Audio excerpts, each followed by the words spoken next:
So, do you still have the passion to learn? Asked Rich Dad. I nodded my head. Good, said Rich Dad. Now get back to work. This time I will pay you nothing. What? I asked in amazement. You heard me. Nothing. You'll work the same 3 hours every Saturday, but this time you will not be paid 10 cents an hour. You said you wanted to learn to not work for money, so I'm not going to pay you anything. I couldn't believe what I was hearing. I've already had this conversation with Mike. He's already working, dusting, and stacking canned goods for free. You'd better hurry up and get back there.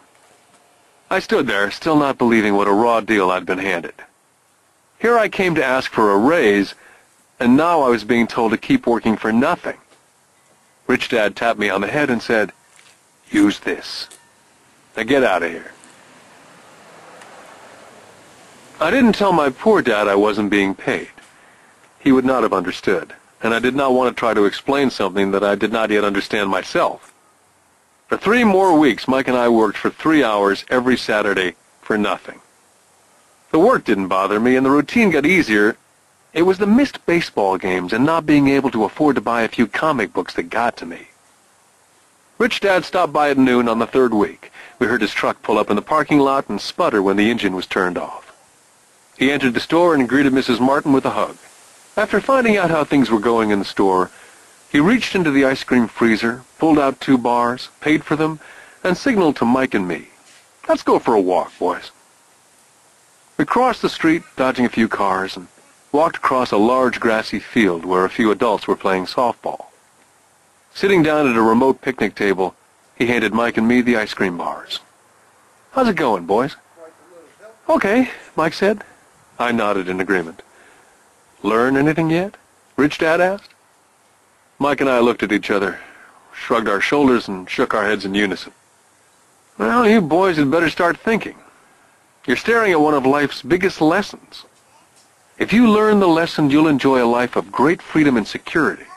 If you don't learn the lesson, you'll wind up like Mrs. Martin and most of the people playing softball in this park.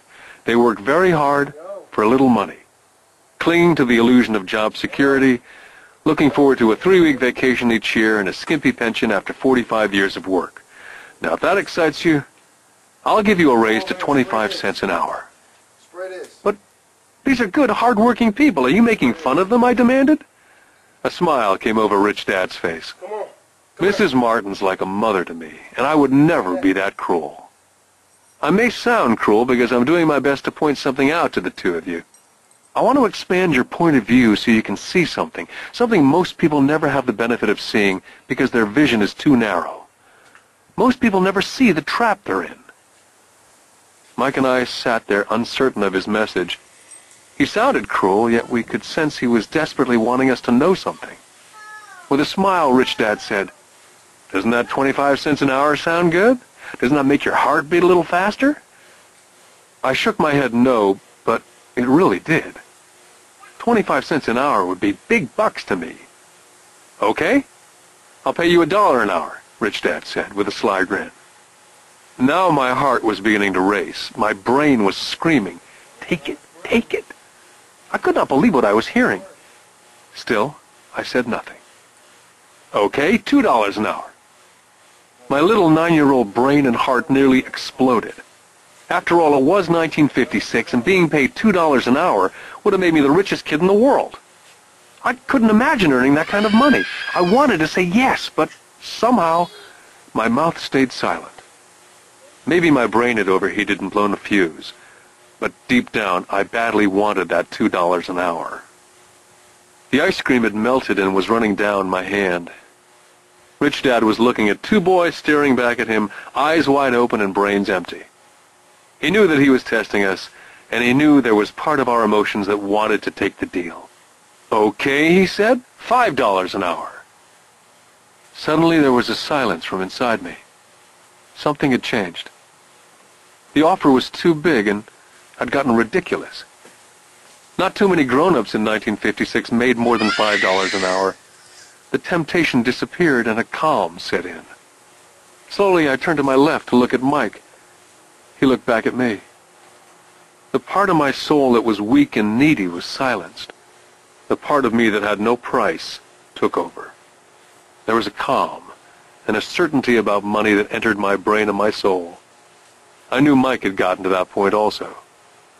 "Good," Rich Dad said softly. "Most people have a price. And they have a price because of human emotions named fear and greed. First, the fear of being without money motivates us to work hard.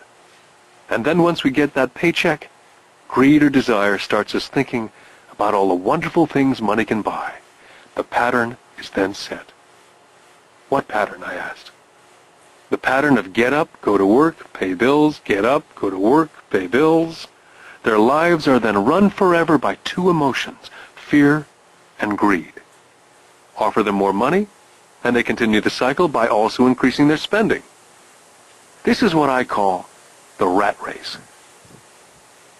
"There is another way?" Mike asked. "Yes," said Rich Dad slowly, "but only a few people find it." "And what is that way?" Mike asked. "That's what I hope you boys will find out as you work and study with me. That is why I took away all forms of pay."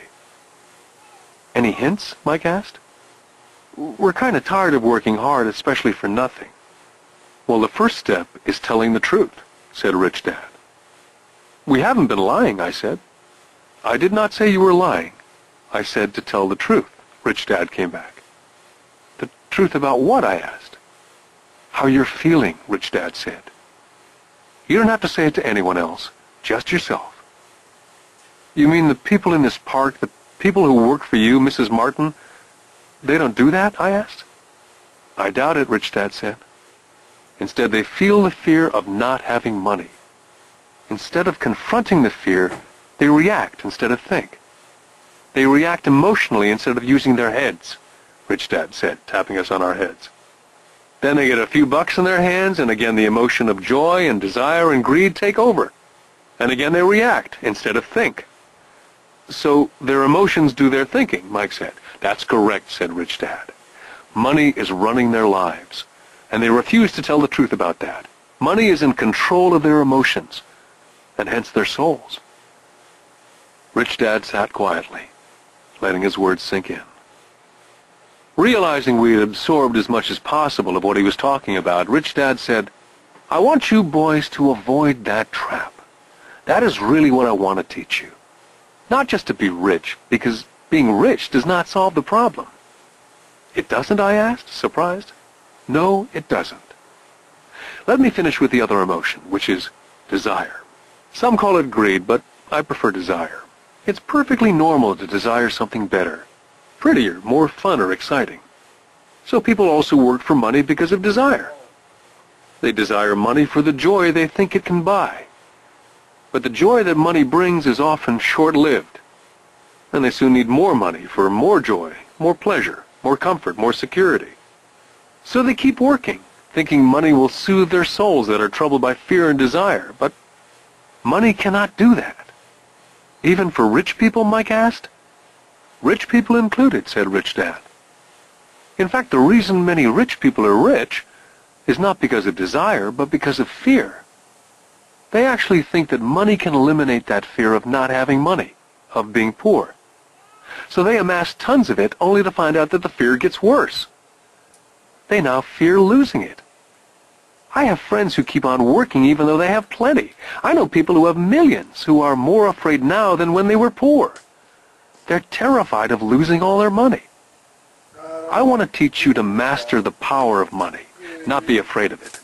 And they don't teach that in school. If you don't learn it, you can become a slave to money." It was finally making sense. He did want us to widen our views, to see what Mrs. Martin could not see, his employees could not see, or my dad for that matter. He used examples that sounded cruel at the time, but I've never forgotten them. My vision widened that day, and I could begin to see the trap that lay ahead for most people. You see, we're all employees, ultimately. We just work at different levels, said Rich Dad. I just want you boys to have a chance to avoid the trap.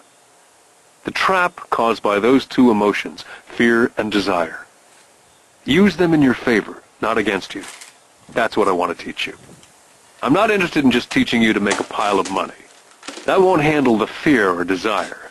If you don't first handle fear and desire and you get rich, you'll only be a high-paid slave. So how do we avoid the trap? I asked.